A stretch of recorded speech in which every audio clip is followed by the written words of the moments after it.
el euro. Los sacrificios que habían que hacer, pues, era que teníamos que tener un nivel de precios que no subiera mucho, y para eso pues habría que reducir los costes. Cuando en la jerga económica hablan de reducir los costes, pues generalmente el coste que siempre se reduce es el coste salarial, Normalmente no se suelen reducir otros costes como los beneficios ni el coste del capital. Eso se da por antemano que el modelo está en equilibrio con esos costes. Que teníamos que tener un déficit público muy escaso y que teníamos que tener una deuda pública muy chiquitita. Más o menos esos eran los criterios, y sobre esa base de criterios no solo entramos en el euro, sino que nos tenemos que mantener. Para mantener eso se firmó el Pacto de Estabilidad y Crecimiento, que es el origen del Pacto del Euro. Como las cosas han ido desarrollándose como han ido pasando, con esta situación de crisis que ya todos conocemos, pues los gobiernos del Eurogrupo pues se juntaron en marzo de 2011 y entonces pensaron que no bastaba solo con mantener este pacto del euro de estabilidad y crecimiento, sino que había que ir un paso más allá para generar en los mercados la confianza necesaria para que la economía se recupere, que eso es lo que nos vienen diciendo constantemente. Y para eso, pues, se reunieron y hicieron este documento, que es el documento que llamamos Pacto del Euro o Pacto del Euro Plus. Este Pacto del Euro, el Pacto del Euro Plus, pues tiene 4 medidas principales. La primera medida a la que se refieren es la medida de impulsar la competitividad. Es una palabra que les gusta mucho y, por lo visto, que las empresas sean más competitivas supone que las empresas tengan un mayor nivel de productividad. La productividad es un cociente entre la producción y los costes de producción. Entonces, para aumentar la productividad se pueden hacer 2 cosas. En una división se puede aumentar el numerador, es decir, producir más y producir mejor, o se puede disminuir el denominador. Esto lo que significa es que se deben reducir los costes. Otra vez se debe reducir el coste laboral. Hablan del coste laboral unitario.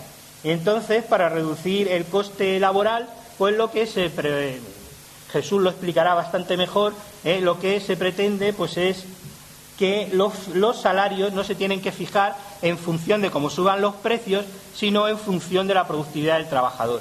España tiene muy mala suerte en este aspecto porque lo que nosotros producimos sobre todo son servicios y es construcción, y eso pues tiene una productividad muy baja, por lo que el futuro salarial que nos espera es bastante negro. Además, también una medida de ese propio Pacto del Euro es que se han fijado en los salarios públicos, y entonces su objetivo es que los salarios públicos no crezcan o disminuyan y que eso sirva de ejemplo para los salarios privados. Eso es uno de los puntos del Pacto del Euro, el primero, el de impulsar la competitividad. El segundo punto se refiere a el impulso del empleo. El impulso del empleo con una palabra que es un poco extraña, que es la palabra de flexiseguridad. Más o menos, para traducirlo, aunque yo creo que Jesús también estará más puesto en esto, la flexiseguridad lo que se trata es que te hagan un contrato indefinido, pero que el despido les salga regalado, para que nos entendamos, Y esto está basado en un modelo de contratación, un modelo austriaco. Claro, a mí me gustaría también ganar lo que ganan los austriacos, porque resulta que en Austria, por lo visto, hay un fondo que los trabajadores van incrementando mientras están trabajando, y que eso les permite formarse para cuando están en el paro poder encontrar un trabajo pronto. En España realmente, con los salarios que tenemos, no sé de dónde vamos a sacar ese fondo, o sea que eso es la historia de la flexiseguridad. Luego también hablan de que es necesario reducir la carga impositiva sobre la renta del trabajo. Incluso el documento dice una cosa muy graciosa, porque dice que eso lo tienen que hacer para lograr que trabajar resulte rentable. Lo dicen así.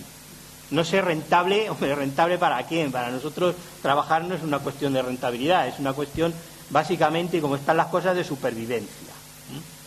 Bueno, entonces lo que se trata es de reducir los impuestos al trabajo, no los impuestos al trabajador, ojo, los impuestos al trabajo.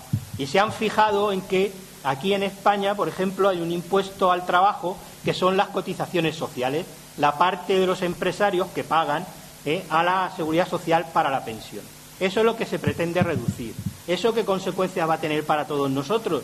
Pues que la caja de la jubilación pues cada vez será más chica si esta medida se toma. Otra medida del pacto del euro, que también se habla mucho ahora, es de las finanzas públicas. Dicen que las finanzas públicas tienen que ser sostenibles. ¿Eso qué quiere decir? Pues el propio documento dice que para que las finanzas públicas sean sostenibles tienen que hacer un seguimiento a 3 tipos de gasto: las pensiones, la sanidad y las prestaciones sociales. Como si no hubiera otro tipo de gasto público en el que poder fijarse, ¿no? Pero bueno, se fijan lógicamente en esos 3. Y, por ejemplo, medidas como el adelanto, el ajuste de la edad de la jubilación en España o en otros países, pues van por ese camino también. Y también hablan de que hay que hacer un seguimiento de los presupuestos nacionales para que los estados o las comunidades autónomas en España, por ejemplo, no se desmanden. Y para eso lo que hablan es que tiene que haber un techo de gasto, que se habla. ¿Qué quiere decir esto del techo de gasto? Bueno, pues nos lo venden de manera que, como dicen que una comunidad autónoma es como una familia, pues no puede gastar más si no ingresa más.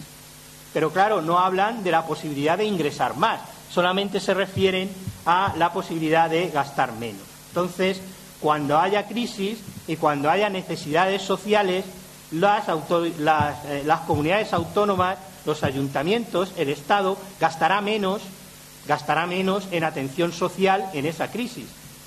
Justamente lo contrario que la lógica diría que habría que hacer. Y cuando haya una recuperación, cuando estemos otra vez, ¿quién verá eso?, en las situaciones de vacas gordas, pues entonces el Estado, las comunidades autónomas no aumentarán el gasto, porque ese gasto tiene un techo, y lo que harán será reducir deuda. Es decir, que de una manera o de otra no habrá políticas que beneficien a los ciudadanos. Y por último, el cuarto punto del pacto del euro es el refuerzo de la estabilidad financiera, que dicho así, pues bueno, pues lo que significa es que esto que hablaron hace unos 10 o 15 días sobre los estrés bancarios, las pruebas que dicen que someten a los bancos para ver si en una situación catastrófica iban a poder resolver, iban a salir indemnes, pues eso que lo van a seguir llevando a cabo. Y que medidas como la intervención de la Caja del Mediterráneo o nuestra pobre Caja Castilla-La Mancha, pues se deben de seguir tomando, haya o no haya dinero para otros asuntos.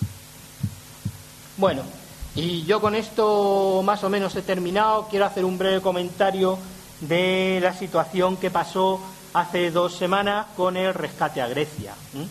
Bueno, lo que nos han dicho es que estos señores se han juntado y han salvado a Grecia, porque Grecia si no se iba a la catástrofe, y entonces pues era necesario hacer otro paquete de rescate de otros 100.000 millones de euros. Esta gente habla de millones de euros como nosotros hablamos de céntimos, vamos. Pero bueno, entonces lo que han hecho pues ha sido que esta deuda griega, que ya era claramente una deuda injusta, porque es una deuda que no resistiría un control y una auditoría, porque se ha creado de una manera artificial para que Grecia cumpliera estas condiciones del euro y para financiar factos como las Olimpiadas.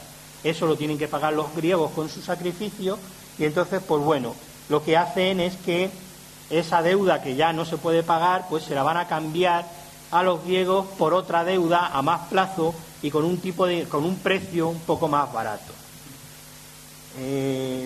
También hablan de que hay un fondo de estabilidad que evitará estos ataques que hablan en los mercados de la prima de riesgo y tal, y que lo podrán usar países que estén a punto de entrar en la situación en la que están Irlanda, Grecia y Portugal. Para así hablar, pues España o Italia, por ejemplo, que estamos al borde de... Yo lo que os quiero decir más o menos es que estas medidas es como echar una oveja a una jauría de lobos. Mientras se la están comiendo los especuladores y el mercado están tranquilos, pero cuando se han terminado, lógicamente quieren más y vuelven a por más. Y ya están volviendo, que ya está otra vez la prima esta de riesgo famosa al 3 y pico % por encima.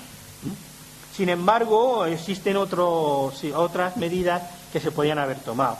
Por ejemplo, el Banco Central Europeo podría comprar directamente los bonos él al precio que él fije y así pues no lo comprarían los especuladores.